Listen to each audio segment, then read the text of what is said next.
प्रश्न संख्या 4। निम्नलिखित में से कार्बन का कौन सा अपर रूप विद्युत का सुचालक है? तो हीरा, कोयला, ग्रेफाइट, लकड़ी का कोयला सब कार्बन के अपर रूप हैं, लेकिन ग्रेफाइट जो है उसमें विद्युत का सुचालक है ये ग्रेफाइट। प्रश्न संख्या 7। कार्बनिक यौगिक अकार्बनिक यौगिकों की तुलना में जल में अधिक घुलनशील होते हैं। गलत है। सामान्यतः जटिल नहीं होते व इनका अणु भार कम होता है। यह भी गलत है। जल में वे शीघ्र आयनित होते हैं। यह भी गलत है। यहाँ पर इनका क्वथनांक एवं गलनांक अपेक्षाकृत कम होता है। 7वां का डी सही है। प्रश्न संख्या 8। निम्नलिखित में असंतृप्त यौगिक है। असंतृप्त यौगिक वे यौगिक होते हैं जिनके कार्बन कार्बन परमाणुओं के मध्य या तो डबल बॉन्ड हो या ट्रिपल बॉन्ड हो।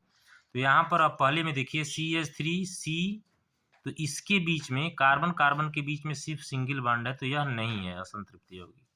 यहाँ पर भी CH3C डबल बॉन्ड O तो है लेकिन कार्बन के साथ नहीं है, तो यह भी नहीं है। तीसरा है CH3CH डबल बॉन्ड CH2।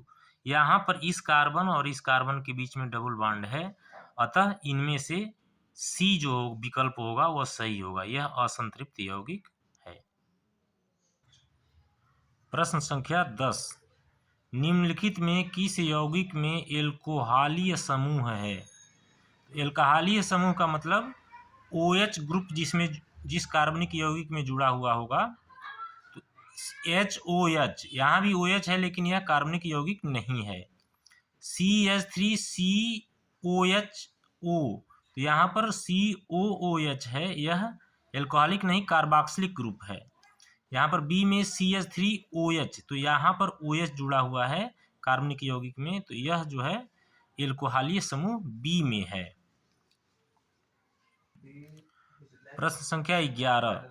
दिए गए कार्बनिक यौगिकों में कीटोनिक प्रकार्यात्मक समूह वाला है। तो कीटोनिक का मतलब CO, दो कार्बन यौगिकों के बीच में जब CO जुड़ा रहता है समूह, उसको हम कीटोनिक कार्बनिक प्रकार्यात्मक समूह वाला कहते हैं। तो यहाँ पर CH3COOH, यहाँ ये कार्बोक्सिलिक है, यहाँ भी COOH है, यह भी कार्बोक्सिलिक ग्रुप है। यहाँ पर CH3COCH3, ये वाला जो है बी वाला ऑप्शन जो है कीटोनिक प्रकारात्मक समूह वाला यौगिक है। प्रोपेनॉल का सूत्र है। प्रोपेनॉल यानी प्रोपेनॉल में कितने प्रोप है, यानी इसमें 3 कार्बन होंगे, तो C3H5OH और ऑल लगा हुआ है यानी OH ग्रुप, यह भी एल्कोहलिक ग्रुप है, तो C3H5OH जो होगा प्रोपेनॉल का सूत्र होगा।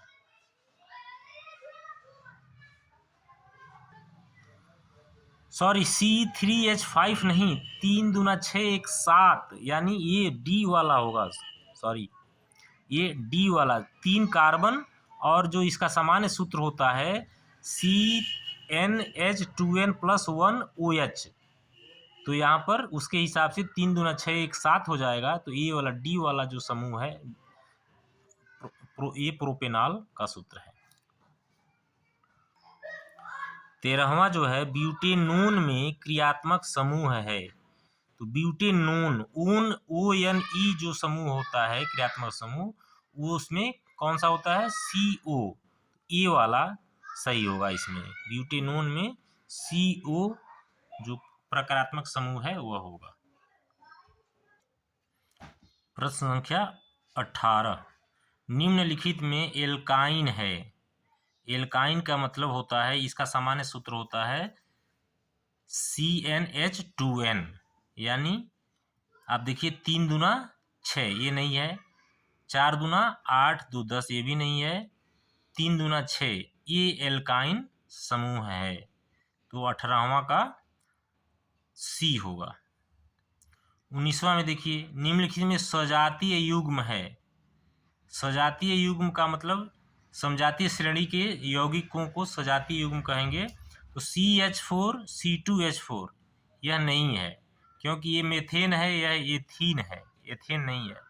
CH3OH CH3CHO no, HCHO C और CH3CHO, यहाँ पर दोनों में प्रकारात्मक समूह CHO है एल्डिहाइड ग्रुप का। तो ये जो वाला 19वां का C जो है सजातीय युग्म कहलाएगा। 20वां एथिल एल्कोहल का IUPAC नाम। तो एथिल एल्कोहल का मतलब होता है C2H5OH, जिसको हम एथेनॉल कहते हैं। IUPAC नाम उसका क्या होगा? एथेनॉल होगा ए। उसी तरह से एसिटल्डिहाइड का IUPAC नाम क्या होता है? तो यहाँ पर आल होता है, आप 20वां में देखेंगे तो यहाँ पर आल OL जुड़ा रहता है, यहाँ पर AL जुड़ा रहता है, एथेनल। तो एसिटल्डिहाइड मतलब एथेनेल, एथेनेल। 21वां का B सही होगा। एसीटोन का IUPAC नाम। तो एसीटोन मतलब यहाँ भी एथेन से है, तो जिसमें propanone, propanol, butanone, butanone. Acetone में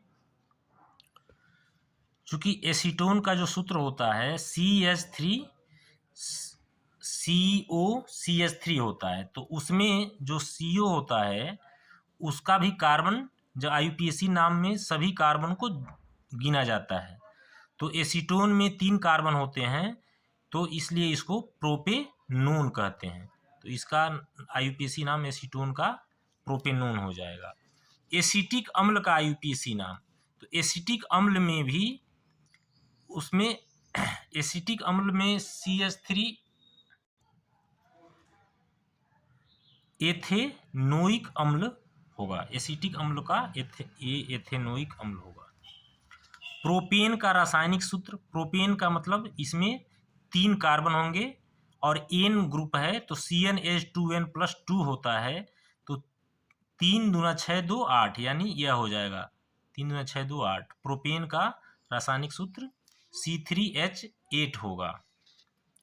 मार्स गैस का रासायनिक सूत्र। मार्स गैस मेथेन को कहते हैं, तो मेथेन का सूत्र होता है CH4। उसी तरह से एल्कीन श्रेणी का प्रथम सदस्य। तो एल्कीन में मेथेन तो होता नहीं है, एथेन भी नहीं होगा, एथिलीन है। तो एथिलीन जो है वह एल्कीन ग्रुप का पहला सदस्य होगा। उसके बाद से असंतृप्त हाइड्रोकार्बन में क्या होता है? द्विबंध या त्रिबंध होते हैं। तो ये सही होगा। 27वां का ए। कोई भी असंतृप्त हाइड्रोकार्बन जिसमें कार्बन कार्बन के मध्य द्विबंध या त्रिबंध होने चाहिए।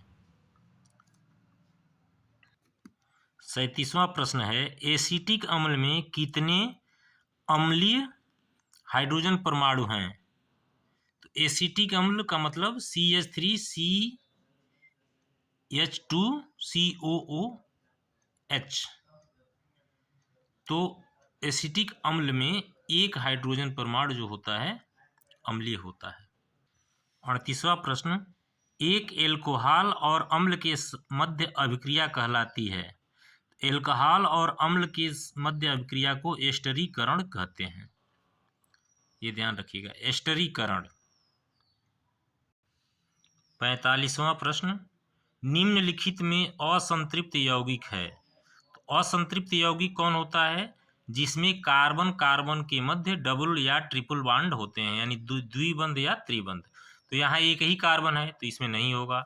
यहाँ 2 कार्बन है, लेकिन यदि आप इसको देखें तो यह एथेन है, यानी CnH2n+2, तो इसमें भी डबल बॉन्ड नहीं है। यहाँ पर देखिए CH3C, तो कार्बन कार्बन के मध्य सिंगल बॉन्ड है। C और O के मध्य डबल बॉन्ड होने से वह असंतृप्त यौगिक नहीं होता है। लेकिन यहाँ पर आप C2H4, यानी यहाँ कार्बन कार्बन के मध्य डबल बॉन्ड है, यह है एथिलीन। तो ये इसका उत्तर जो होगा डी सही होगा। उसी तरह से एल्काइन का सूत्र है। तो एल्काइन का सूत्र जो होता है, एल्काइन मतलब CnH2n, यानी जितने कार्बन उसके दोगुना हाइड्रोजन। तो यहाँ 3 दूना 6, ये गलत है। यहाँ 3 दूना 6, ये सही हो सकता है। यहाँ पर 2 तिहाई 6, ये गलत है। ये 6 6, तो ये आपका बी सही होगा। एल्काइन का सूत्र C3H6 हो सकता है। उसी तरह से यहाँ पर प्रोपेन का आणविक सूत्र C3H8 है। इसमें 10 सहसंयोजक आबंध हैं, 7 सहसंयोजक आबंध हैं, 8 सहसंयोजक आबंध हैं और 9 सहसंयोजक आबंध हैं। तो इसमें आप देखेंगे CnH2n+2 यानी कार्बन जितने हैं, तो एक कार्बन के सभी कार्बन के लिए 4 होना चाहिए। तो पहले और तीसरे के लिए 4 और बीच वाले के लिए 2, तो ये हो जाएगा आपका। इसको आप इसकी संरचना बनाकर देख सकते हैं। यहाँ पर C 3 बॉन्ड है, तो 1 2 3 4 5 6 7 8 और 1 9 और 1 10। तो ये यानी कुल प्रोपेन में जो है कितने, प्रोपेन का आणविक सूत्र C3H8 है, इसमें 10 सहसंयोजक आबंध होते हैं।